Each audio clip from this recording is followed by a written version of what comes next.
c'est le retour de votre magazine entièrement dédié à la région Alsace. Au programme de ce 31e numéro, fini.fr.com ou .org, bonjour au Point Alsace. Visite dans les coulisses du leader des revêtements techniques sans PVC, l'entreprise Clipso, et portrait d'un jeune talent, Émilie Eilert.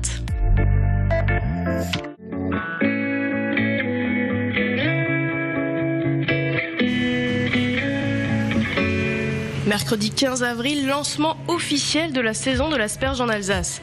Un événement annuel célèbre dans la région mais qui pourra désormais s'exporter un peu partout dans le monde grâce au nom de domaine. Derrière cette appellation obscure se cache une adresse internet. Vous les côtoyez au quotidien, .fr, .com ou .org. Mais depuis le 7 avril, un petit nouveau fait son entrée dans le paysage numérique, le Point Alsace. Tout le monde peut enregistrer son nom de domaine à partir du moment où il est libre, d'accord. Il y a 2-3 astuces, on va pas rentrer dans le détail, c'est un petit peu plus complexe, mais c'est premier arrivé, premier servi. Voilà, donc vous voulez votre nom de domaine, il est libre, vous pouvez l'enregistrer et vous pouvez créer derrière vos adresses email par exemple. Plutôt que les habituels Hotmail, Gmail ou autres, d'avoir son nom en .alsace, d'avoir par exemple prénom @nom.alsace, c'est quand même un petit peu plus sympa. Évidemment, le prix dépend du revendeur que vous utilisez et des services que vous achetez en plus. Hébergement, email, etc. Mais grosso modo, on est sur des prix qui sont pour les principaux acteurs qui sont de 30 à 50 € hors taxe pour le nom de domaine. Ouvert aux particuliers et entreprises, l'extension Point Alsace va permettre au savoir-faire alsacien de voyager sur le web et par-delà les frontières.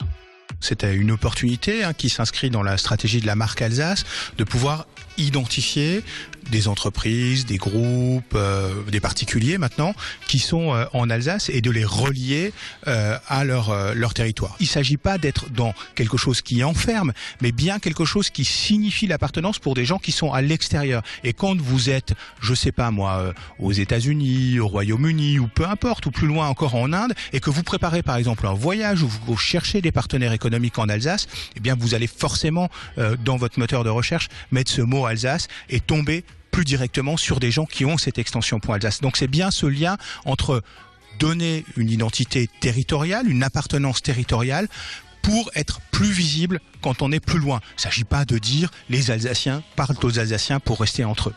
Choucroute.alsace, asperge.alsace, l'identité régionale aura désormais son nom de domaine, une stratégie de communication pour tous les organismes soucieux de s'exporter.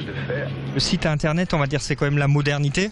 On va dire, jusqu'à présent, on était sur de la communication, on va dire, soit écrite, radio, presse locale. Et c'est vrai que de passer sur un site internet, on va dire, un peu plus professionnel, on avait depuis 5-6 ans site internet, mais c'est vrai qu'on l'avait fait, on va dire, à petit budget. Et là, on a dit, ben voilà, on va profiter de cette nouvelle extension, de tout revoir. C'est vrai que durant la saison, on est constamment questionné, ben voilà, comment pousse l'asperge, où sont les producteurs, qui fait partie. Donc on a dit, ben voilà, on va faire un coup de pouce et on va profiter de rajeunir toute cette partie-là au niveau de l'association. Dire ce que ça va ramener, on peut pas encore le dire maintenant. Mais on est persuadé que, ben voilà, et après je dirais asperge, c'est un des premiers légumes de l'année et on est très fiers, on va dire, de pouvoir utiliser cette extension, on va dire, on est quand même, on va dire, les premiers à l'avoir, on est quand même fiers par rapport à ça.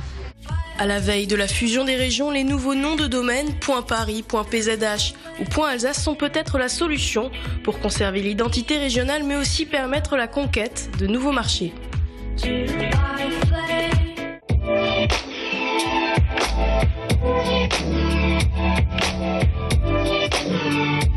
À quelques kilomètres de Mulhouse, dans le Haut-Rhin, se trouve le leader des murs et plafonds tendus, Clipso.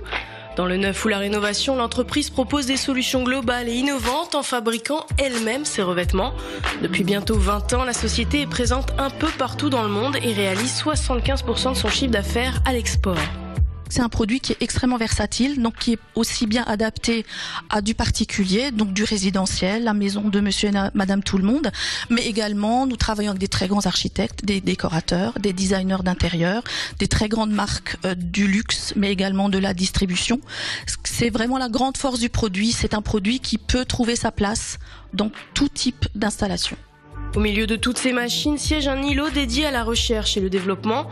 Ici, Serge Weibel et toute son équipe développent de nouveaux concepts écologiques, efficaces et performants.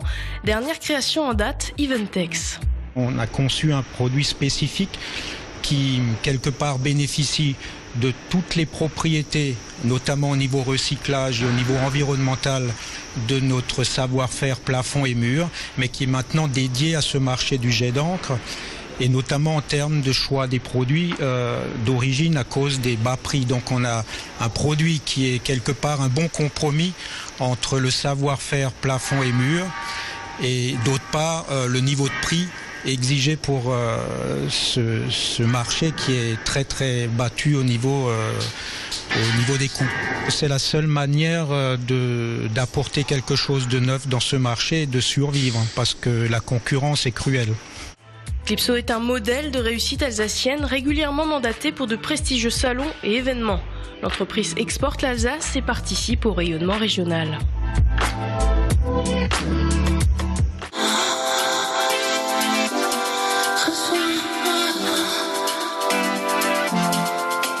C'était il y a seulement quelques jours à Pékin, les championnats du monde de pole dance.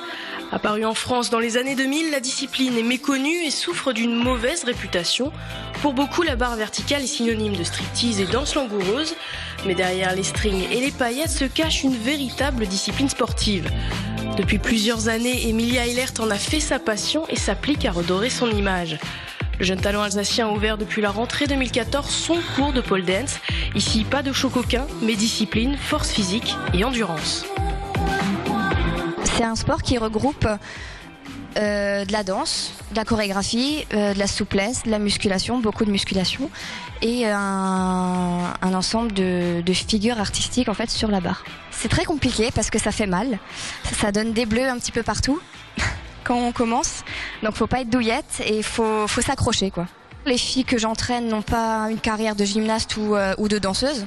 Elles progressent au fur et à mesure, et au fur et à mesure qu'elles travaillent la musculation, elles ont les muscles nécessaires pour travailler après les figures que je leur demande. J'avais envie d'entraîner en fait ma passion. J'ai entraîné ma passion qui était la gymnastique, et j'avais envie d'évoluer autre chose et d'apprendre quelque chose de nouveau qui est encore peu connu, parce que c'est vrai que ça se développe pas beaucoup en France. Et j'avais vraiment envie de partager cette passion avec d'autres filles. Mon cours, il se passe avec un échauffement musculaire. Ensuite, on fait de la chorégraphie une demi-heure, et ensuite on fait des figures techniques. Ça se passe en 3 étapes chaque fois. Et donc petit à petit, les filles, elles progressent à vue d'œil. Moi, je vois déjà le progrès qu'elles font. Je suis plus dans la carrière gymnique, donc c'est vrai que je demande plus des figures gymniques que de la chorégraphie sensuelle ou sexy. On peut le faire, bien sûr, mais moi c'est pas mon univers. Je suis régulièrement des stages de pole dance, donc avec des grandes championnes de pole dance, qui sont pas forcément françaises. Elles viennent du Canada, elles viennent de partout. Et suite à ça, ça augmente un peu le niveau, ça m'apprend d'autres techniques. Je suis plus sereine. J'ai trouvé vraiment un sport qui m'évade. Donc je suis moins stressée, je suis plus sereine dans ma vie.